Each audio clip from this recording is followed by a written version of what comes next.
Hey guys, welcome back to Homemade Homestead. My name is Jesse. If you're just visiting our channel for the first time, welcome, and thank you to all of our subscribers and regular viewers as well. It's good to have you back. We've been trying to have a more frugal spending month. If you've been keeping up with our channel, if you've been watching some of our latest videos, we have been trying to save up for a van. Bread is one of those staple kind of foods that help things really stretch as far as the food budget goes. They're a great filler. It's not too expensive to make yourself. And I'm just now realizing I am totally unprepared. I haven't gotten the recipe out or any of the ingredients. So let me get everything put together right quickly.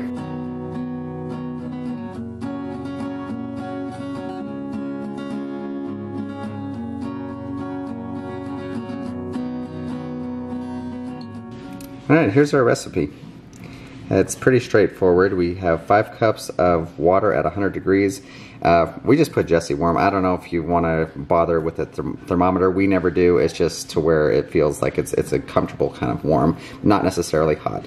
You'll need 2 tablespoons of dry yeast, a half a cup of honey, 2/3 a cup of oil. You'll need some wheat flour, which if you have your own wheat berries, that means 7 cups of wheat, or that's 14 cups ground flour. So if you want to buy your own flour, we usually start, because we have a smaller mixer, we just start with the 10 cups of flour, and you can add some flour as you go.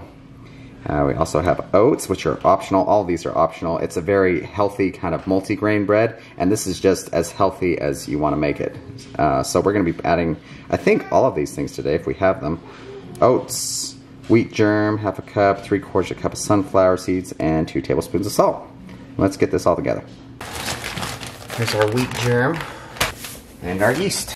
For some of these ingredients, especially if you've got any kind of significant quantity, we're not using a whole lot of this, but you know, the yeast that we buy, we do like to buy it in a little bit bigger quantities than those little tiny packets. What you can do, keep this stuff, the yeast and the wheat germ especially, you can keep that in the freezer and it will keep forever. We've had this yeast for a long time and it's still perfectly good. As long as you keep it cold, it should be fine. Honey, oil, looks like I'm gonna have a helper.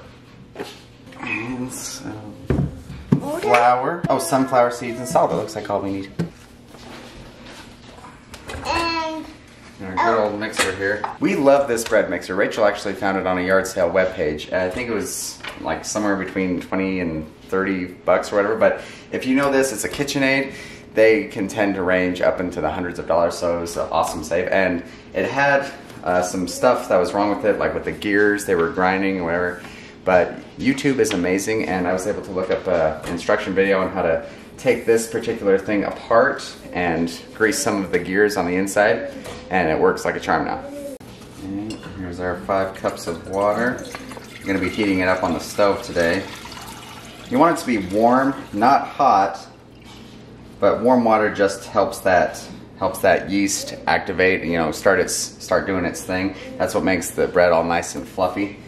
And cold water, it'll still do its thing, but warm water just helps it in that process. Too hot and you'll kill the yeast, so you don't want to get it too hot though.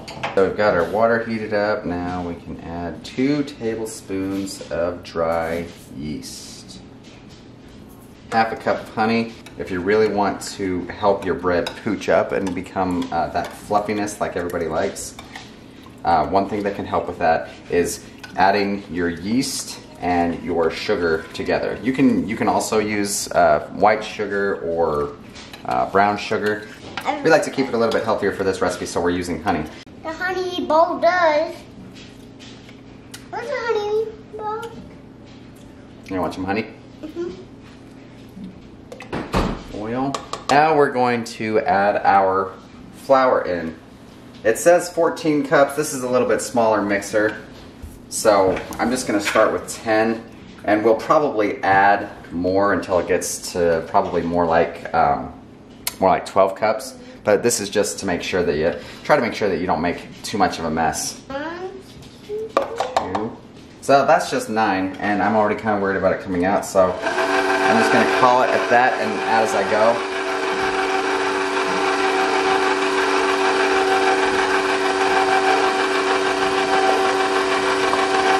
10.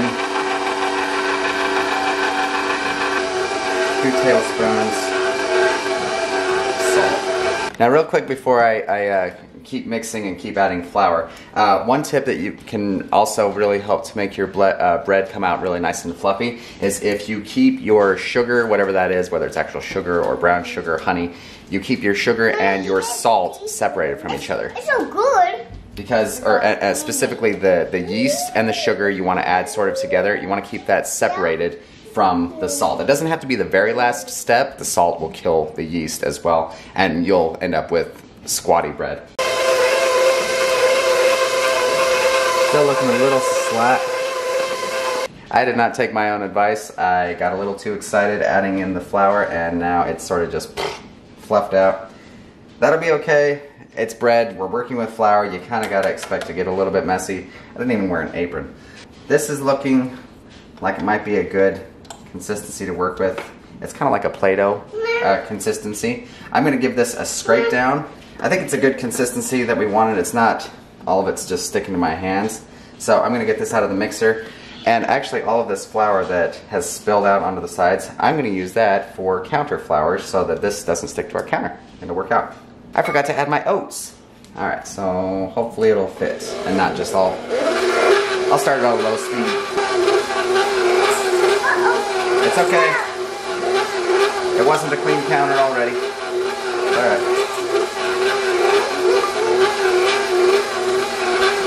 Maybe I'll mix the rest in by hand. So all that messy flour, we're just gonna push over here into our workspace.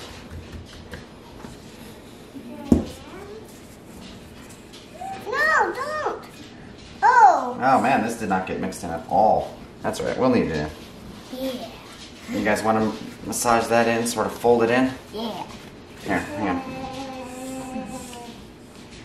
I don't think it's working to try to massage the oats or fold in the oats by hand. So what we're going to do, since it's already taken up quite a bit of space in the mixing bowl, is cut that quantity in half, just put half in, mix in the oats that are there, and then do the same with the other half. Sprinkle down some flour, so a little bit more. Okay, now this is enough dough to make 3 good-sized loaves. Just sort of make it into a big long snake. You guys want to work it into a log for me? Sort of even all the way through. You don't want like a big clump over here and then a small one over here, right? Because eventually we're going to cut this into 3 parts. And that's going to be our 3 loaves. And we're just going to sort of eyeball 3 separate parts here. I'm just going to divide them. And there's our loaves. Now we're going to try to get these into roughly the same length as one of our bread pans here. Just sort of get into the shape. You want to help me with these other 2 pieces? It happens to be a little bit longer than the pan. Just sort of bunch it up like that. That'll be alright. Now, as these bake, after they're baked, they're going to tend to stick to the pan, so we're going to grease the pans a little bit. I'm just going to add a little bit of a drizzle, just enough to sort of coat the bottom and the sides of the pan. Get one of these pans, and we're going to sort of roll it around, okay? Well, you don't have to flatten it. Try to keep it up in a roll, and then grab the whole thing, okay? Yeah, just pick it up, pick it up. Where's mine? Don't smash it. Grab it like this. There you go. Yeah, you got it. You got it. See? You did just fine. Beautiful. Thank you. Now I've got the dough put into the pans. Now what you want to do is just leave them in a nice warm place. We're going to put a tea towel over them to help keep them from drying out. And now we play the waiting game. These things will probably rise as they just continue to sit for the next 45 minutes or so. Okay guys, so it has actually not even been like 40 minutes. It must be nice and toasty in here. The yeast is working really well. They've gotten to about the right poochiness, and I even forgot to preheat my oven. It says to preheat it for 350. Oh, and make sure there's not already something in your oven. I just got a pizza stone out.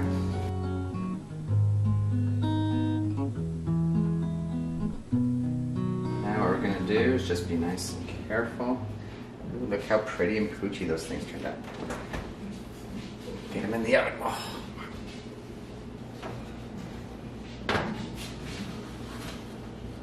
and set your timer for, we're gonna start with 40 minutes. It may take longer than that, but we'll just start with 40 minutes for now. All right, let's see how we did. Ooh, they look so nice. All right. That is the part where I want to be kind of careful.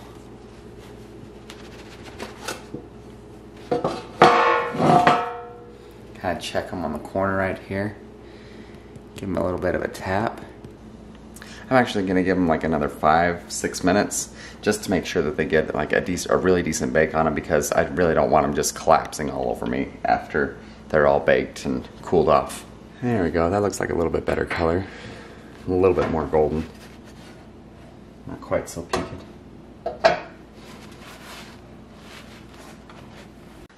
Looks like there was one that wasn't quite greased well enough on the pan. The side came off. But that's okay.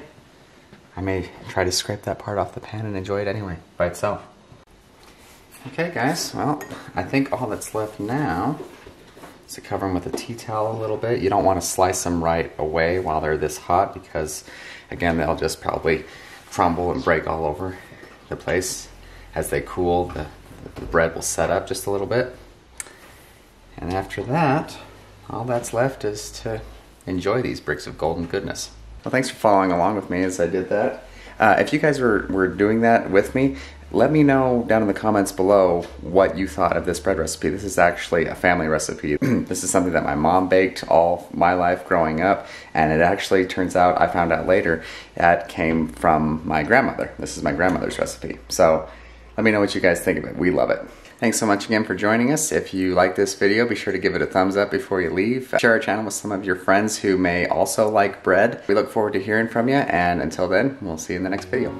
Take it easy. I'm gonna cut the heel off. I don't know if anybody wants that. Me does.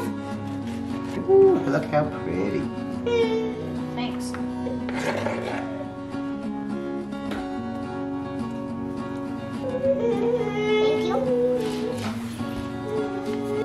What do you think? Yum. Yum. Yum.